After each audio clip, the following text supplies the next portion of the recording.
தெலங்கானாவில் நீடிக்கும் கனமழையால் ஹம்மம் மாவட்டத்தில் 110 கிராமங்களை சூழ்ந்துள்ள வெள்ளம். ஆந்திரா, தெலங்கானாவில் வெள்ளத்தில் ரயில் பாதைகள் சேதமடைந்ததால் 99 ரயில்களின் சேவை ரத்து. வெள்ளத்தில் தத்தளிக்கும் ஆந்திராவின் விஜயவாடாவிற்கு விரைந்தது தேசிய பேரிடர் மீட்பு படை.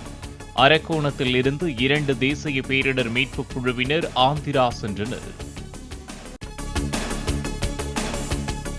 ஆந்திர மாநில முதல்வர் சந்திரபாபு நாயுடுவுடன் தொலைபேசியில் பேசிய பிரதமர் கனமழை வெள்ள பாதிப்பு குறித்து கேட்டறிந்தார். தெலங்கானா முதல்வர் ரேவந்த் ரெட்டியிடமும் பேசிய பிரதமர் வெள்ள பாதிப்பிலிருந்து மீள மத்திய அரசு அனைத்து உதவிகளையும் வழங்கும் என உறுதி. பாரா ஒலிம்பிக்கில் இந்தியாவிற்கு மேலும் ஒரு பதக்கம். ஆடவர் T47 பிரிவு உயரம் தாண்டுதலில் இந்திய வீரர் நிஷாந்த் குமார் வெள்ளிப்பதக்கம் வென்றார்.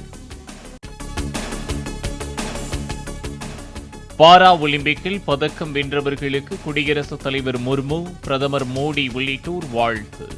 200 மீட்டர் ஓட்டப்பந்தயத்தில் பிரீத்தி பால் பெற்றுள்ள வெற்றி வரலாற்று முக்கியத்துவம் வாய்ந்தது என பிரதமர் மோடி புகழாரம். பாராலிம்பிக் பேட்மிண்டன் ஆண்கள் ஒற்றையர் பிரிவில் பதக்கங்களை உறுதி செய்த இந்திய வீரர்கள் தனிப்பிரிவிலும் கலப்பு இரட்டையர் பிரிவிலும் இறுதிச் சுற்றில் விளையாடுகின்றனர்.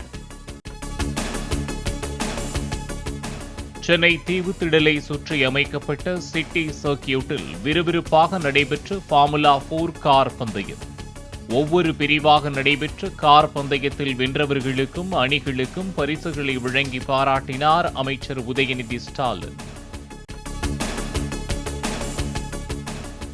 புதிதாக போட்டி நடத்தியதால் சிறு தடுமாற்றம் இருந்தாலும் ஃபார்முலா 4 கார் பந்தயம் திட்டமிட்டபடி நடத்தி முடிக்கப்பட்டுள்ளது.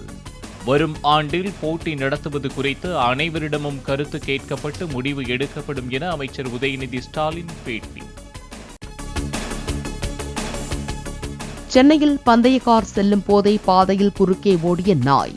தற்காலிகமாக ரேஸ் சிறிது நேரம் நிறுத்தப்பட்ட பின் மீண்டும் தொடங்கி நடைபெற்றது.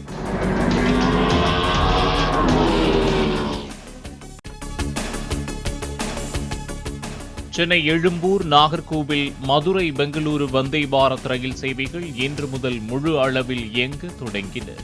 பிரதமர் நரேந்திர மோடி கடந்த சனிக்கிழமை தொடங்கி வைத்த நிலையில் இன்று மக்களின் பயன்பாட்டிற்கு வந்தன. தமிழ்நாட்டில் உள்ள 25 சுங்கச்சாவடிகளில் செப்டம்பர் 1 முதல் அமலுக்கு வந்த கட்டண உயர்வை திரும்பப் பெற கோரிக்கை. காலாவதியான சுங்கச்சாவடிகளை அகற்றுமாறும் அனைத்து ஆம்னி பேருந்து உரிமையாளர்கள் வேண்டுகோள். சென்னை பட்டினம்பாக்கம் சீனிவாசபுரத்தில் 2015 வலி நிவாரணி மாத்திரைகள் பறிமுதல். போதைக்காக இளைஞர்களை குறிவைத்து விற்பனை செய்த கோட்டூர்புரம் நபர் கைது. ஏழுமலையானை வழிபட்ட பின் தரிசன டிக்கெட்டுடன் வரும் பக்தர்களுக்கு தலா 50 ரூபாய் கட்டணத்தில் அன்லிமிட்டெட் எண்ணிக்கையில் லட்டு பிரசாதம் திங்கள் முதல் விநியோகம். தரிசனம் செய்யாத பக்தர்களுக்கு ஆதார் அடிப்படையில் தலா 2 லட்டு மட்டுமே வழங்கப்படும் என தேவஸ்தானம் அறிவிப்பு. மதுரை ஆவின் பால் பண்ணைக்கு கொண்டு செல்லப்பட்ட பால் கேன்களில் தண்ணீர் கலந்த வாகன ஓட்டுநரை கையும் களவுமாக பிடித்த ஆவின் விரிவாக்க அலுவலர் சிறையில் தள்ளாமல் விடமாட்டேன் என ஆவேசம். பால் உற்பத்தியாளர் வாழ்க்கை அழிக்கணும். மக்கள் கொடுத்த பால் தண்ணி ஊத்த உரிமை இருக்கு. காலையில் எந்திரிச்சு 4 மணிக்கு 5 மணிக்கு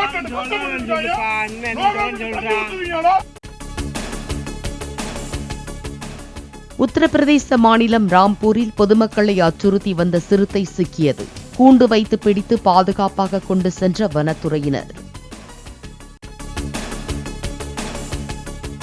கடந்த ஆண்டுடன் ஒப்பிடும்போது ஆகஸ்ட் மாதத்தில் GST வரி வசூல் 10% உயர்வு. 1,74,000 கோடி ரூபாய் வசூலாகி இருப்பதாக மத்திய நிதி அமைச்சகம் தகவல்.